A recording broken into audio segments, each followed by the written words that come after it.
Hollywood can dream up some pretty sick stuff, but apparently they still ain't got nothing on reality. You're watching Beyond the Trailers review of The Devil's Double. Seen enough? Have I seen enough? He is insane. Look at him. Psychotic.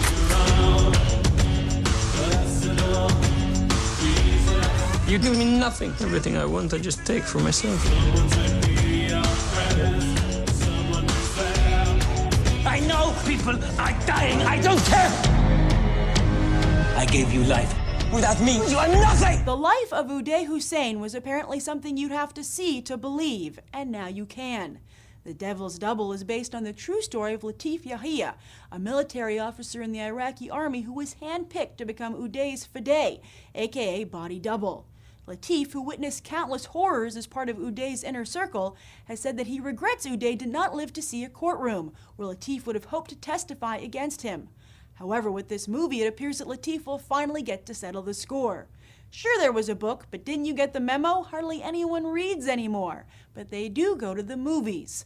Will they go to this one? While the marketing campaign intentionally echoes 1983's Scarface, The Devil's Double is said to include some intense torture sequences that go beyond a mere chainsaw in the bathtub. Is that simply what it takes to be the Scarface of 2011? Or will it be too much for audiences to stomach? Either way, the film has certainly raised Dominic Cooper's profile, that and a little movie called Captain America.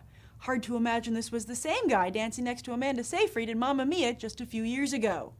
This film is directed by Lee Tamahori, who directed the James Bond film Die Another Day. But while there are certainly shades of a James Bond villain in Uday, for way too long there was nobody who could stop him. Only watch and remember. So some people say this is the next Scarface. What say you? It's not the next Scarface. Oh. 100%, yes. Ooh. Definitely, yeah. As a matter of fact, I was thinking it was the Iraqi Scarface. No, this is a completely different movie. It's not a gangster movie. It's an accurate portrait of what happened in Iraq. Do you think it's accurate? Do you think Yeah, I think it's very accurate. Scarface is kind of legendary. Oh, This won't go down in a legend at all. Did you enjoy the film?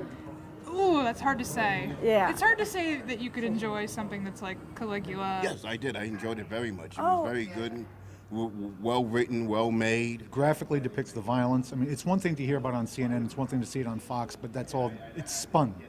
It was Hollywoodized, it was glamorized, but it was graphic enough to give people a taste for what was really going on. Well, I hear there's a lot of intense torture sequences in the film. Not as much as I thought there would be. Oh, okay. I went in prepared to be like, but it wasn't as bad as it could have been. Oh, yes, they are. Yes, Are yes, they they hard are. to sit through?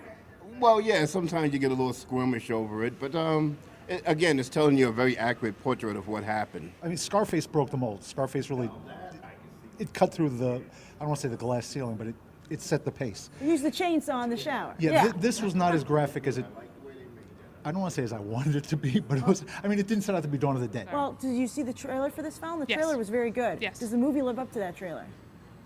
Sure. It wasn't a documentary. It didn't set out to be a documentary. It set out to tell the story of The Double, which it did a very good job of. Does it have some depth to it, or is it just kind of like a flashy, gory film? Oh, no, it's a very in-depth movie. It has a really good storyline. The gore is just what is a byproduct of what the movie was trying to tell you. I expected more from the movie, but the trailer is a fine trailer. Okay. And it's a decent movie. I didn't waste my money. Well, what did you think of Dominic Cooper? Oh, he was very good actor, very good. Amazing. Yeah? He's really good. Dominic Cooper was The Double, He was both of them. He played both. which is kind of a no-brainer. I should have known that. Very good.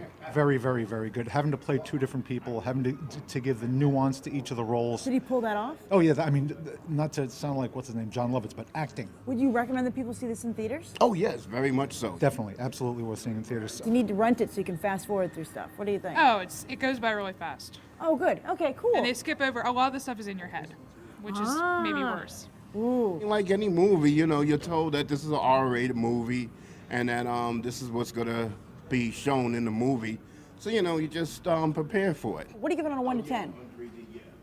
9. Oh, I give this definitely a solid 9. 7.5. So while it wasn't unanimous, overall, people enjoyed The Devil's Double, giving it an 8.5. And we're out here every week covering every major release, so be sure to subscribe so you never miss an episode. I'm Grace Randolph, reporting from AMC Empire 25, and I hope you'll go beyond the trailer for these other top movies.